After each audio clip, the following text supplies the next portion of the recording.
Satuan Lalu Lintas Polres Serdang Bedagai.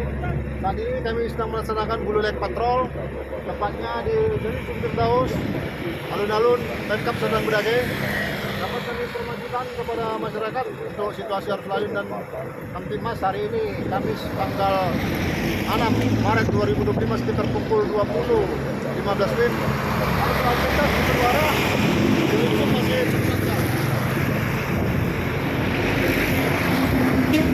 Kami himbau kepada para pengemudi dan pengendara yang melintas di depan Masjid Agung untuk mengurangi laju kendaraannya karena saat ini masih berlangsung sholat tarawih ibadah bulan puasa.